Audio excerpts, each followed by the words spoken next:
Good morning, everyone. My name is Jim Rumbal. I'm a conifer nut, a nurseryman by trade, and I've retired and am growing conifers, camellias, clivias on my retirement block, which is about 1.5 acres in area. I began my nursery career with Duncan Davies as an apprentice and worked there for my entire horticultural career. I began as an apprentice, moved into the propagation department, then eventually into the R&D department, and was responsible for selecting new varieties for our range, niche market range, and importing from overseas. And I enjoyed searching overseas catalogues for new varieties for our range. We also raised quite a lot of varieties on the nursery ourselves, of course. When you're growing large numbers of plants, there's always off-types and mutations occur, and some of these are good commercial new varieties. And in my own garden here, I grow sports and mutations of Hinoki cypress. And that's been my interest since retiring, and they're here in the garden. Some of them are not commercial, they're too slow. Others, I think, will be good commercial plants. They're quick enough for nurserymen to make money on. And that's one of the main attributes, I think, of a new variety. The nurserymen have to make money on it, otherwise they don't grow it. Anyway, so the conifers here are mainly Hinokis. I do have some Sugi, which is Cryptomeria japonica. The Hinokis are Cypress obtusa, many of which are selected for their juvenile dwarf characters. Eventually, they may physiologically age into another plant, because their juvenile forms are often quite different to the adult forms. And one example here, I don't know whether you can catch it on camera in the shade. I'm not sure whether it's a mutation or an expression of adulthood coming on it. Oh, back here? Yeah. Oh yeah, look at that. How does that? Is that all right? That was so good. Oh, and we had a very dry summer, and it has scorched a little bit in places. That's the original, that the mutation or change is coming from is one of the Red Lodge nursery dwarfs raised by Rogers and Son in the south of England in the early 1900s. It's Cypress obtusa juniperoides compacta. And the side shoot that's coming up there, the stronger side shoot, is perhaps an expression of adulthood coming. It may be a sport, but I think it's just the adult form showing. Two there, So those are cuttings off of... Cuttings off that type of offshoot. Obtusa coralliformis, one of the thread-leafed forms. It has lax, soft, drooping growth. It sported, and a finer form appeared, which I think must be Tatsumi, Tatsumi. Very similar, but just smaller in all its parts. The original Cypress obtusa nana, being slow growing, was in short supply because everybody liked it, and it's been in short supply worldwide. And after the First World War and the Great Depression, when people had money to spend on their gardens, they wanted obtusa nana. It was unavailable, but enterprising buyers sought it keenly from Europe, and the nurserymen there were keen to fill their orders, so they supplied anything that looked roughly like obtusa nana. In many cases it didn't matter, because the customer got something that approximated nana and did a good job. It was only after a decade or 20 years or so when it started to become physiologically aged and mature that it outgrew the dwarf situation that was often planted. So the juvenile form is just a little bun like that, and that could remain similar to that for about 20 years or so, or even perhaps more.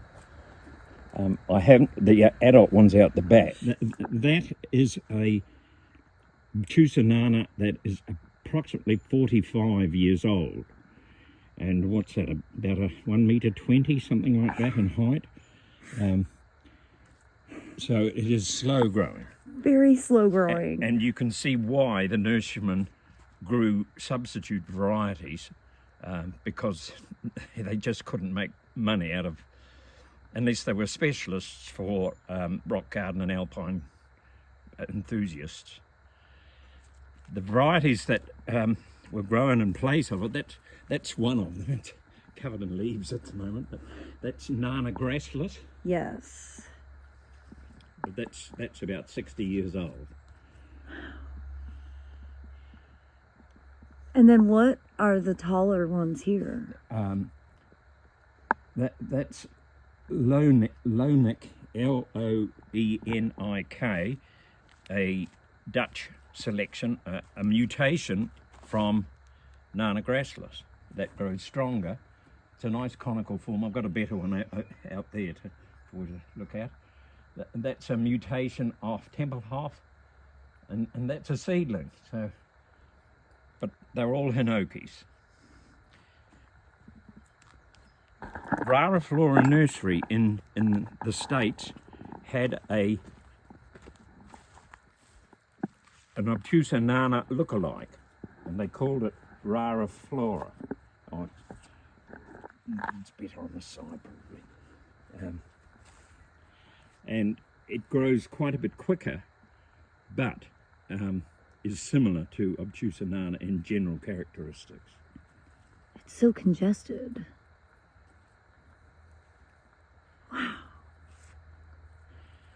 Shall we do another couple of nana forms while we're... Definitely. This plant here is obtusa nana pyramidalis. It's not well known. It's confused with a lot of the other nana forms because it's a look-alike, but it's stronger growing than straight nana. Tight, congested, makes a nice pyramidal growth. This plant's about 60 years old. What is it? About 1 meter 90, something like that.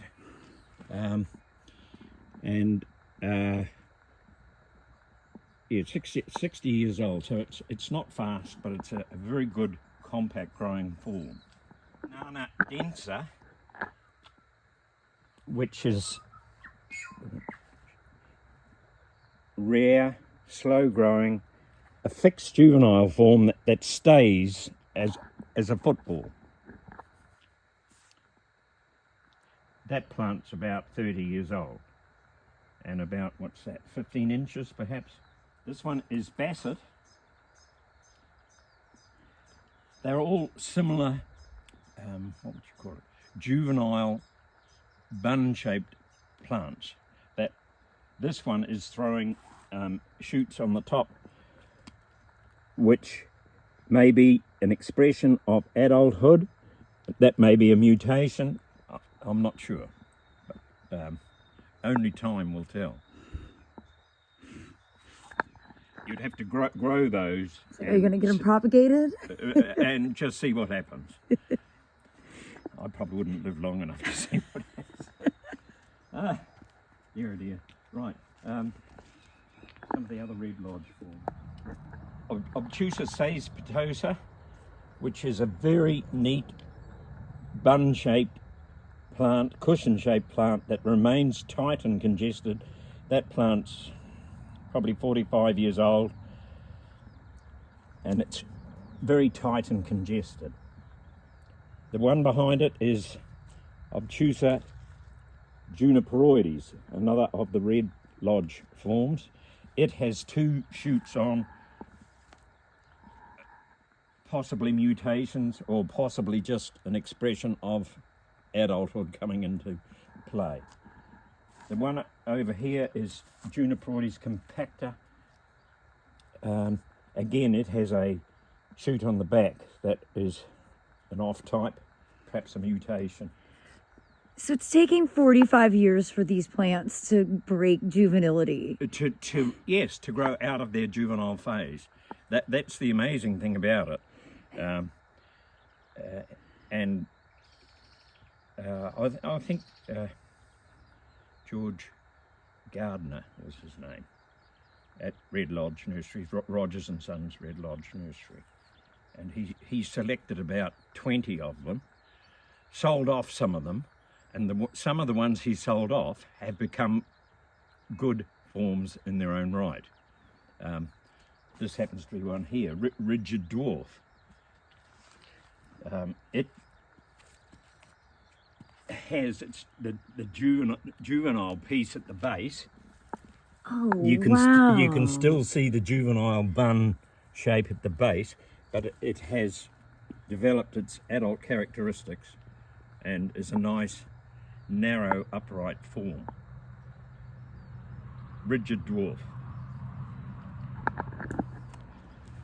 Stoneham is another one of his, a good dark green, small curled one, closer to Nana in general characteristics. It's a pity the autumn leaves have dropped down to them. That makes them look untidy. There's nothing untidy about your garden. The little one here is one that was raised in Holland, Obtusa Hague, Hage. But you can see the typical Obtusa nana characteristics in that.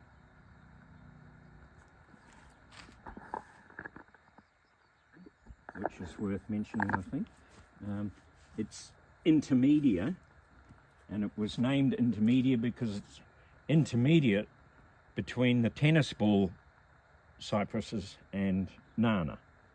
And that's this one here. It's a bit bigger bun than some of the others, but it too is beginning to throw stronger shoots, so maybe that's a sign of maturity coming on that as well. My takeaway is that it takes 45 years to mature. Well, that's about how old that is, so. I'm equating that to a human as well. Well, probably, yes, but they live a lot longer than we do. This is Coralliformis, again, a white shoot here on it. I've propagated those before, but because they've got no chlorophyll, they peter out. But here, it's not a very good example, but It's a good color. Some yellow foliage. That grows, but it's very slow. I believe there's one called Golden Filament that was raised in New York somewhere, Long Island, or I can't remember the grower. But he said his came from a seedling, but that's definitely just a mutation. They don't drop leaves like the deciduous trees. Ideal for modern townhouse gardens and small spaces. And because they're slow growing, they don't outgrow their position in just a few years. So Yes, they should be growing a lot more, in my opinion. Yeah. I fully agree. Most gardeners say that they end with dwarf conifers as their collection passion. In the end. Mm-hmm. Right, they've tried everything else. Mm-hmm. Shall we look at a couple of camellias? Yes, please. Right. Well, everyone, I hope you've enjoyed this first segment from the incredible Jim Rumbal's garden. It was beyond a pleasure to be able to spend some quality time with him and capture his vast knowledge to be able to share with the world. I hope you'll tune in tomorrow to learn more about the different species of camellias that he has in his collection.